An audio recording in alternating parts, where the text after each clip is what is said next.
미국 내 불법 체류자 단속 반대 시위 확산에도 아랑곳하지 않는 도널드 트럼프 대통령이 LA, 뉴욕, 시카고 등 민주당 우세 지역에서의 불법 체류자 추방을 확대하라고 지시했습니다.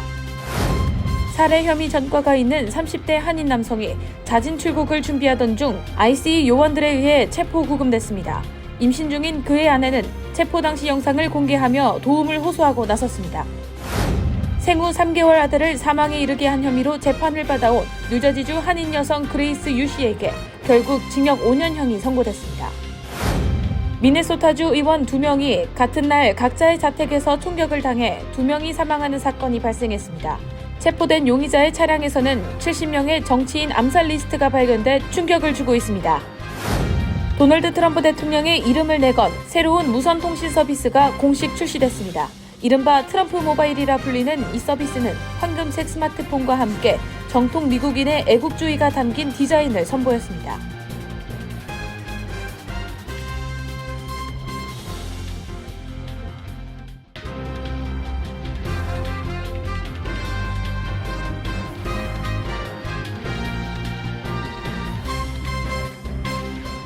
시청자 여러분 안녕하십니까? KBTV 뉴스9 전상입니다. 도널드 트럼프 대통령이 이민당국에 민주당 우세 지역에서의 불법 체류자 추방을 확대하라고 지시했습니다. 트럼프 대통령의 이번 발언은 주요 도시에서 불법 체류자 단속과 트럼프 대통령에 반대하는 전국 규모의 노 킹스 시위가 열린 직후에 나온 것입니다. 트럼프 대통령은 이민세관 단속국에 역사상 최대 규모의 추방 목표 달성을 명령했다며 수백만 명의 불법 체류자가 거주하는 뉴욕, LA, 시카고 등 대도시에서 노력을 확대할 것이라고 강조했습니다.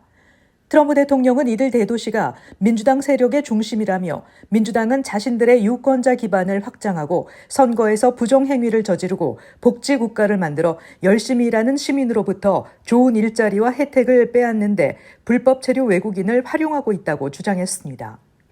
트럼프 대통령의 이번 발언은 주요 도시에서 불법 체류자 단속과 트럼프 대통령에 반대하는 대규모 노킹스 시위가 열린 직후에 나온 것입니다. 진보 성향단체로 구성된 노킹스 집회는 50개 주 2천여 곳에서 트럼프 행정부에 반대하는 저항 시위에 수백만 명이 참여해 행진을 벌였습니다. 필라델피아에 10만 명, 뉴욕에서는 5만 명이 각각 시위에 참여했으며 LA에서도 시위자 2만 5천 명이 시청 광장에 집결했습니다. 한편 정통한 소식통에 따르면 트럼프 대통령은 LA 사태를 초래한 일터 급습 중에서 농장과 육가공 공장, 식당과 호텔 등에 대한 단속을 전격 중지하라고 지시한 것으로 알려졌습니다.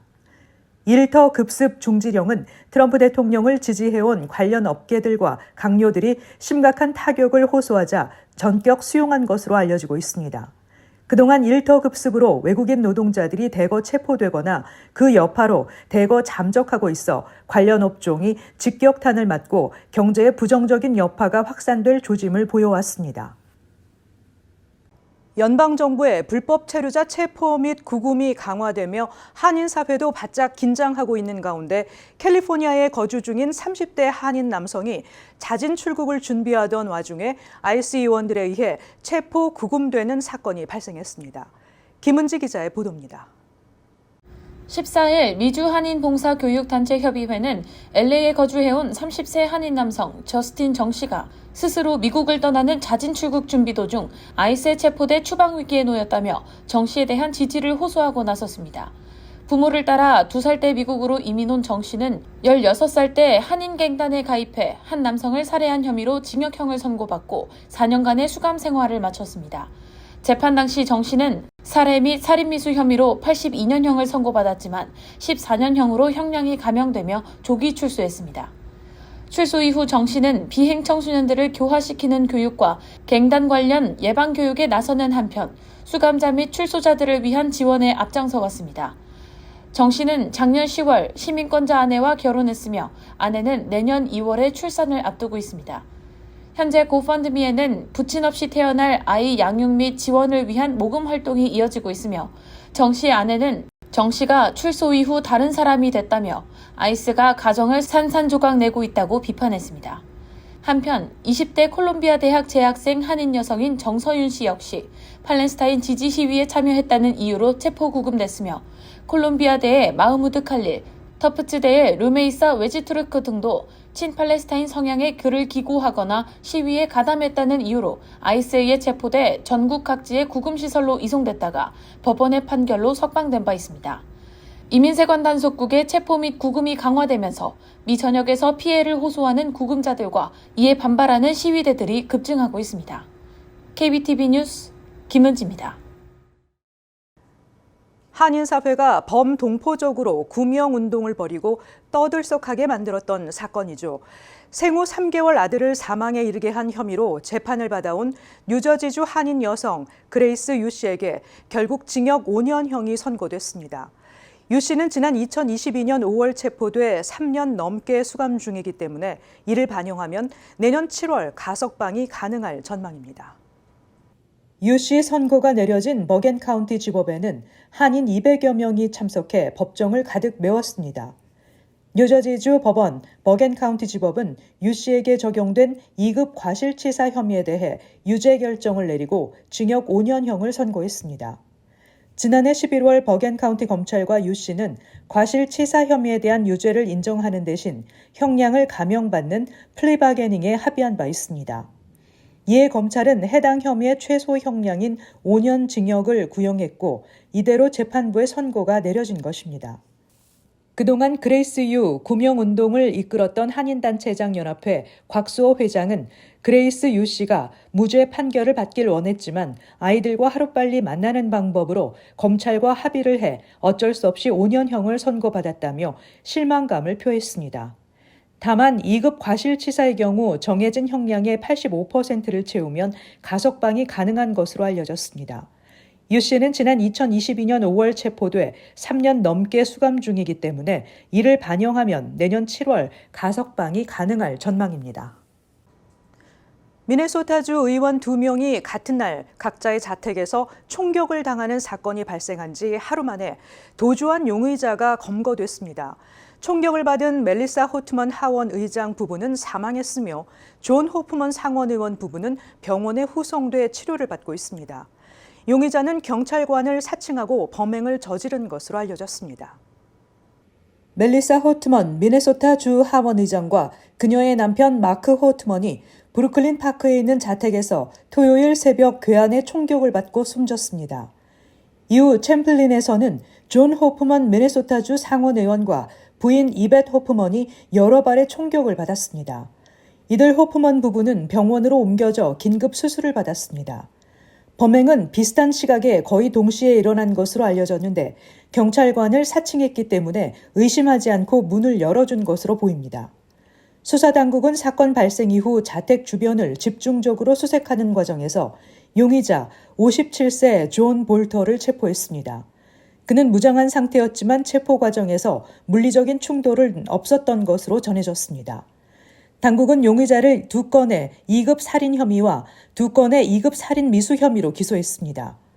용의자 볼터는 도널드 트럼프 대통령의 지지자인 것으로 전해졌으며 낙태에 반대하는 그는 종교 관련 비영리 단체도 운영한 것으로 알려졌습니다. 경찰은 볼터가 범행에 사용한 차량에서 70명에 달하는 정치인 이름이 적힌 노트를 발견했습니다. 범행 동기는 아직 밝혀지지 않았지만 정치적 동기 가능성에 무게가 실리고 있습니다. 팀 월스 미네소타 주지사는 정치적인 암살로 보인다고 밝혔습니다. 존 호프만 상원의원은 민주당 소속으로 2012년 처음 선출됐고 멜리사 호트먼 의원은 변호사 출신으로 주의회 민주당 원내대표이자 전 하원 의장을 지낸 바 있습니다. 두 의원 모두 미네아폴리스 북부 지역의 선거구를 대표하고 있습니다. 도널드 트럼프 대통령의 이름을 내건 새로운 무선 통신 서비스가 공식 출시됐습니다. 이른바 트럼프 모바일이라 불리는 이 서비스는 황금색 스마트폰과 함께 진짜 미국인을 겨냥한 통신 혜택을 내세우며 논란 속에 등장했습니다. 김은지 기자가 전해드립니다. 도널드 트럼프 일가 가족 기업인 트럼프 오게나이제이션이 트럼프 모바일이라는 자체 브랜드로 이동통신 사업에 진출할 것으로 밝혀졌습니다. 특히 황금색 스마트폰인 트럼프폰의 출시도 예고했는데 진짜 미국인들을 겨냥한 통신 서비스 혜택을 내세워 논란이 일 것으로 보입니다. 트럼프 오게나이제이션은 오늘 이동통신업체인 트럼프 모바일을 출시하며 무제한 5G 요금제인 47 플랜을 공개했습니다. 트럼프 모바일은 알뜰폰 서비스 업체로 3대 주요 통신사의 통신망을 사용하면서 한 달에 47.45달러를 내면 전화와 문자, 데이터 사용을 무제한으로 사용할 수 있도록 할 것이라는 계획도 공개했습니다. 트럼프 모바일이 공개한 47 플랜은 47달러라는 의미 외에도 제47대 대통령인 트럼프 대통령을 의미하는 것으로 전해집니다. 한편 트럼프 모바일은 올해 말까지 499달러의 T1 폰도 출시한다고 밝혔는데 이 핸드폰에는 마가, 미국을 다시 위대하게라는 문구가 표시되어 있으며 후면에는 성조기가 새겨져 있어 정통 미국인의 애국주의가 묻어난다는 분석입니다. 트럼프 오게나이제이션의 수석 부사장으로서 실질적으로 회사를 이끌고 있는 트럼프 대통령의 차남 에릭 트럼프는 오늘 보도자료를 통해 트럼프 모바일은 이동통신 분야의 판도를 바꿀 것이라며 우리는 미국 우선주의 운동을 기반으로 최고 수준의 품질과 저렴하면서도 훌륭한 서비스를 제공할 것이라고 말했습니다. 트럼프 대통령이 소유주인 트럼프 오게나이제이션은 부동산 개발 및 호텔, 골프장 등 운영을 주된 사업 영역으로 두고 있지만 최근 다양한 분야로 사업 확장을 시도하고 있습니다. 트럼프 대통령 일가가 이끄는 트럼프 그룹은 최근 가상화폐 플랫폼 월드리버티 파이낸셜을 통해 5,700만 달러 이상의 수익을 올린 것으로 공개된 바 있으며 올해 초 출시한 트럼프 밈코인은 수수료 수익만 1억 달러에 달하는 것으로 알려졌습니다. 트럼프 대통령은 아직까지 본인이 트럼프 모바일 서비스나 T1 폰을 사용할 계획인지에 대한 즉답은 피하고 있는 상황입니다. KBTV 뉴스 김은지입니다. 힐스버러 카운티 셰리프국은 성명을 통해 29세 김성현 씨를 아동 대상 성범죄 등 총 274건의 혐의로 구속했다고 밝혔습니다. 수사 당국에 따르면 김 씨는 온라인을 통해 아동 피해자들과 접촉한 뒤 음란물을 받아내고 이를 빌미로 추가 영상을 요구한 혐의를 받고 있습니다. 수사팀은 최근 김 씨의 자택을 수색해 다수의 전자기기를 압수했으며 이들 기기에서는 아동 성착취물과 동물 성행위 영상 등 총 1000여 건의 불법 영상물이 발견됐습니다. 당국은 김 씨의 추가 피해자들이 더 있을 것으로 보고 수사를 진행 중입니다. 웨스트 버지니아주에서 어제 극심한 폭우로 돌발 홍수가 발생해 5명이 목숨을 잃었다고 언론이 보도했습니다. 웨스트 버지니아주의 힐링 카운티와 오하이오 카운티에서는 14일 밤 불과 30분 동안 6cm에서 10cm에 이르는 폭우가 한꺼번에 쏟아졌습니다. 이 시간 동안 도로와 교량들, 고속도로에 심각한 훼손이 발생했습니다. 한편 텍사스주의 폭우로 샌안토니오시 일대에서 12일 하루 시간당 무려 18cm의 물폭탄으로 인해 사망자가 13명에 달하고 있습니다. 텍사스주에서는 강의 지류가 갑자기 범람하면서 차량이 휩쓸려 떠내려가 사고가 발생하는 경우가 많았습니다. 뉴욕시 선거관리위원회에 따르면 시 예비선거 조기투표 첫날인 14일 3553명이 투표에 참여했습니다. 이는 2021년 예비선거 첫날 투표율의 약 2배에 달합니다.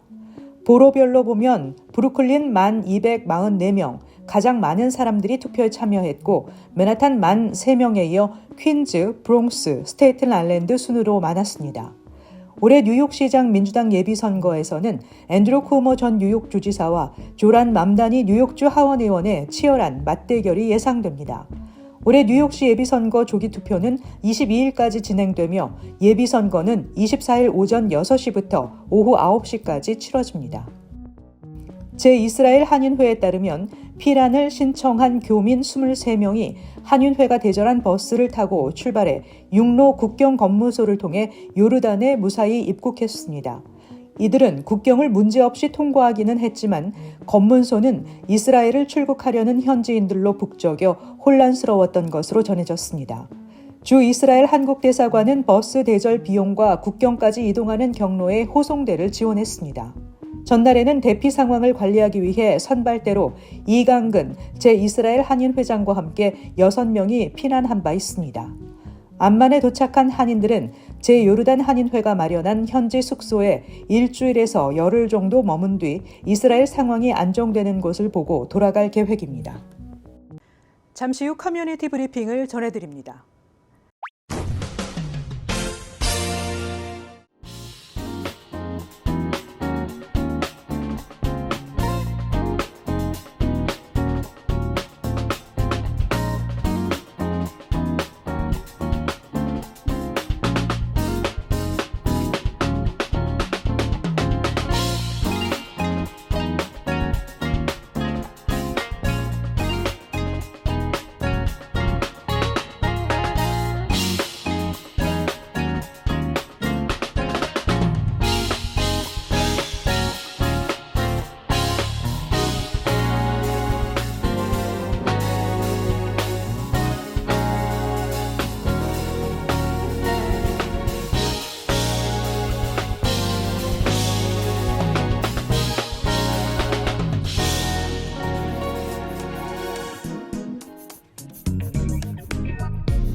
이어서 환율과 증시 전해드립니다.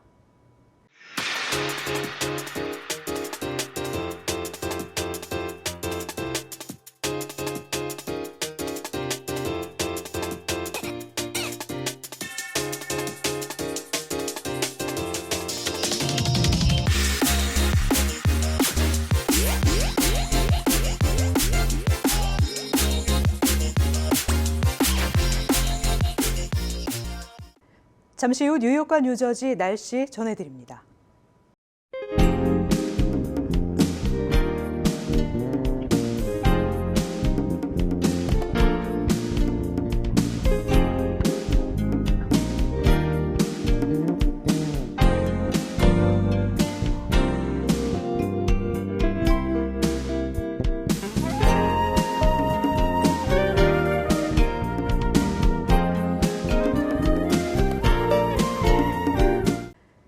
이상으로 KBTV 뉴스9을 마칩니다.